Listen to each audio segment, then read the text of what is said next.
How's it going, guys? So, I'm just gonna go really quickly into how I try to keep my ratings up with Lyft and Uber.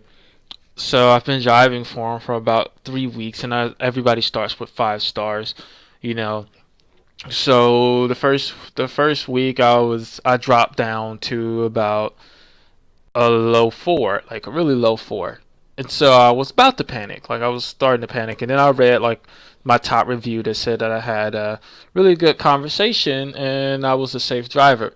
So I began to critique what I would consider my performance because essentially whenever you're talking to someone in the car, you're performing or you're trying to become a friend or whatever your means is.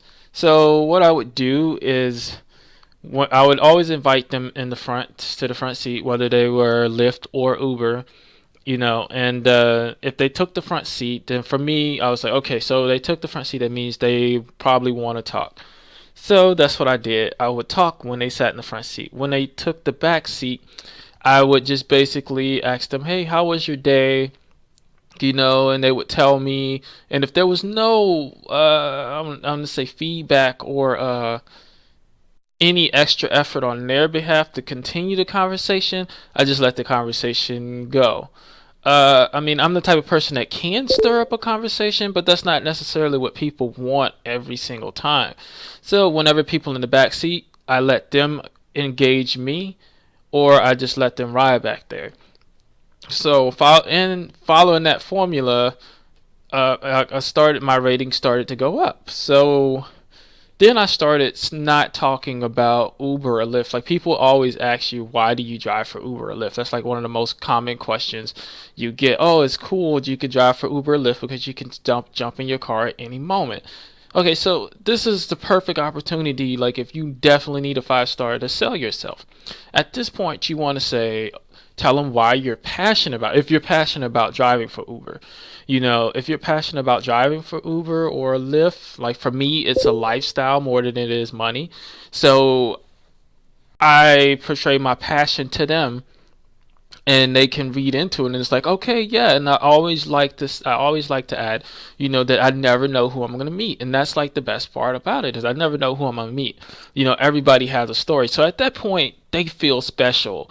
They're like, oh wow, yeah, I'm part of this guy's life now because now he has part of my story. And whenever I did that, like I did that all the time, and I was using the same formula, critique my driving and everything to make sure that I'm not going too fast because I'm a naturally fast driver and my car is really zippy. Some people you can drive fast for, some people you can't. That's just how it works. And then, so my rating shot back up to a 4.9. And so I'm rather excited about that. So all I'm just gonna throw out is that just make sure that like if you're driving and the passenger is talking or just try to decide whether the passenger wants to talk or don't want to talk to you.